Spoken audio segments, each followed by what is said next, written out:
Hello WhatsApp guys, welcome to my new video guys. World cup তো শেষ, world কাপের সকল আশা শেষ। এখন থেকে ক্লাব ফুটবল শুরু গাইস। এখন সবার কাছে একটাই প্রশ্ন, ব্যালন ডিওর কে নেবে গাইস? মেসি কি তার নবম ব্যালন ডিওর জিততে পারবে কি পারবে না? নাকি হ্যারি কেন জিতবে গাইস? নাকি রদ্রি, নাকি লামিন ইয়ামাল, নাকি কিলিয়ান এমবাপ্পে গাইস? এই কয়েকজনের নামই এখন পর্যন্ত এসেছে গাইস ব্যালন ডিওর লিস্টে। টপের লিস্টে এই নামগুলো এসেছে গাইস।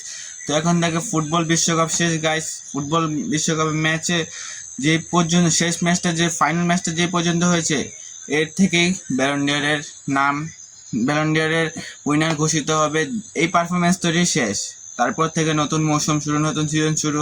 যারা ফুটবল খেলা দেখতেন না আগে, এখন থেকে দেখা শুরু করেছেন বিশ্বকাপ থেকে, তারা কিছু বোঝেন না। তো তার ক্লাব লেভেলে ইন্টারেস্ট দেখাতে চাচ্ছেন। তো আপনারা যদি দেখাতে চান কিভাবে ক্লাব লেভেলে প্রসেসিংটা হয়, কিভাবে হয় ক্লাব লেভেলে ফুটবলটা, তো আপনারা যদি জানতে চান তাহলে অবশ্যই কমেন্টে বলে দেবেন ইন্টারেস্টেড। তো আমি একটা এই রিলেটেড একটা ভিডিও বানিয়ে দেব। তো এখন আসা যাক ব্যালন ডিওর কে জিতবে গাইস। 2026 সালে অক্টোবরের 26 তারিখে দেওয়া হবে এই বছরের। তো এই ব্যালন ডিওর লিস্টটা জার্নালিস্টদের কাছে দেওয়া হয়। কয়েকটা দেশের জার্নালিস্ট তারা ব্যালন ডিওর নির্বাচন করে, ব্যালন ডিওর কে জিতবে তারা ভোট দেয়। 3টা চান্স দেওয়া থাকে, টপ 10, 1, 2, 3। সে পয়েন্ট অনুযায়ী ব্যালন ডিওরের লিস্টটা তুলে ধরা হয়, ব্যালন ডিওর উইনারটা।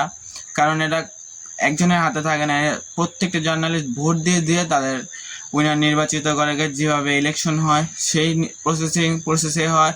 তো এখন আসা যায় কে এগিয়ে রয়েছে সবচেয়ে বেশি। তো মেসি ইন্টার মায়ামিতে প্রায় 12টা গোল করেছে, আর ফুটবলে বিশ্বকাপে 8টা গোল করেছে, টোটাল 20টা গোল করেছে এইবার। কিন্তু পারফরমেন্স অনুযায়ী লিওনেল মেসি অনেক সুন্দর পারফরমেন্স দিয়েছে ওয়ার্ল্ড কাপে, কিন্তু ফাইনাল ম্যাচটার ভিতরে পারফরমেন্স দিতে পারে না, গোল্ডেন বলটাও পায় নাই এই পারফরমেন্সে। যদি বিশ্বকাপ জিতে যেত, আর যে গোল্ডেন বল তো পাইতো বিশ্বকাপ জিতলে, তাহলে অবশ্যই Lionel Messi taken the Ballon d'Or 9 time guys. তো এখন বলা যাচ্ছে না যে লিওনেল মেসি যে জিততে পারবে কি পারবে না, কারণ এখন মেসির কাছে বিশ্বকাপ নাই। যদি আবার একটা কাহিনী হয়েছে, লুকা মডরিচ 2018 সালে বিশ্বকাপ ছাড়াই ক্লাব লেভেলে আবার একটা ছিল, ইউসিএল জিতেছে। তো এখন মেসি তো ইউরোপের বাইরে, এটা একটা ভেজাল হয়ে গিয়েছে। মেসির 9 ব্যালন ডিওর জেতাটা একটু টাফ হয়ে যায়, কারণ মেসি যদি ওয়ার্ল্ড কাপটা জিততো তাহলে একটা পসিবিলিটি থাকতো যে মেসি ব্যালন ডিওর জিততে পারবে, কিন্তু এখন পসিবিলিটি নাই। এখন নেক্সট দৌড়ে আছে হ্যারি কেন গাইস। 73টা গোল মারছে এই সিজনে গাইস, 73টা গোল, যেখান থেকে 6টা ন্যাশনাল টিমে গোল মারছে ওয়ার্ল্ড কাপে গাইস। সেকেন্ড তাদের জুড বেলিংহাম 7টা মারছে, 6টা মারছে Harry Kane guys. Recent performance দিয়েছে, 3rd প্লেস অর্জন করেছে গাইস ওয়ার্ল্ড কাপে। আর guys Lamine Yamal guys club লেভেলে 17টা অ্যাসিস্ট করেছে গাইস, আর এখানে বিশ্বকাপে একটা অ্যাসিস্টও করতে পারে নাই গাইস। একটা গোল করেছে গ্রুপ স্টেজে গাইস। এখানে স্পেনকে যদি লামিন ইয়ামাল যদি ক্যারি করতো, তাহলে অবশ্যই Lamine Yamal deserve the Ballon d'Or guys. Because Lamine Yamal লা লিগা জিতছে, কোপা ডেল রে জিতছে, শুধু ইউসিএলটা বাদে সব কিছু জিতছে গাইস ক্লাব লেভেলের। তো আরেকটা এমবাপ্পে ক্লাব লেভেলে 0 টাইটেল জিতছে গাইস, একটা কিচ্ছু জিতে নেই ক্লাবে।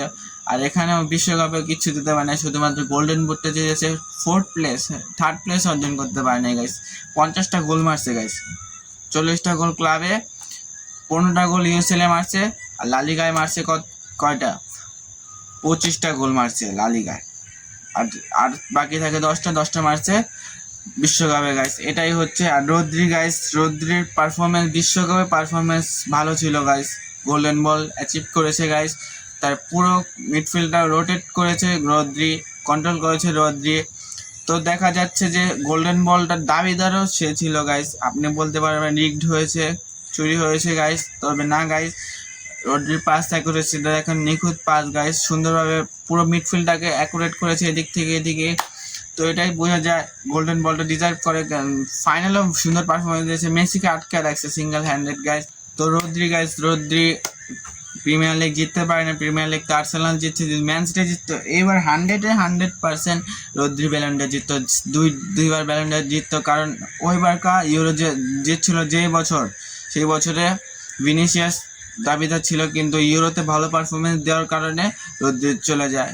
তার কারণে ইউরো প্লাস প্রিমিয়ার লিগ জিতছিল রদ্রি।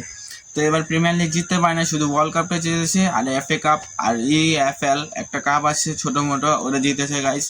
তো ওভারঅল পারফরমেন্সে দেখা যায় হ্যারি কেন এগিয়ে গাইস, 73টা গোল মারছে, 73টা গোল। তার হ্যারি কেনের সেরা পারফরমেন্স, তার প্রাইম পারফরমেন্স দিতেছে এই বছরে আইসা।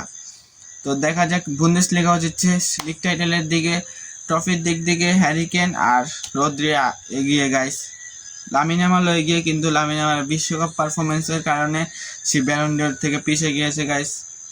যদি আর কয়টা 4-5টা গোল দিত লামিন ইয়ামাল, তাহলে Lamine Yamal taken the Ballon d'Or guys. But কি করার, এখন পর্যন্ত হ্যারি কেন এগিয়ে সবথেকে। তারপরে লিস্টটা করা হয় নাই গাইস, লিস্টটা এখন বের হয় নাই, কিছু বলা যাচ্ছে না। এবার 50-50% জাস্ট কে ব্যালন ডিওর পাবে কে পাবে না, আগের বার বলা যাইতেছিল, কিন্তু এবার বলা যাচ্ছে না গাইস। তো আপনারা বলে দেবেন কে দাবিদার ব্যালন ডিওরের। তো অবশ্যই ভিডিওটা লাইক করে দিও, চ্যানেল সাবস্ক্রাইব করে দিও। আর যদি কিভাবে ক্লাব ফুটবল স্টার্ট করা যায় এই রিলেটেড যদি ভিডিও চাও, তাহলে অবশ্যই কমেন্টে বলে দেবে ইন্টারেস্টেড। তো বাই বাই গাইস।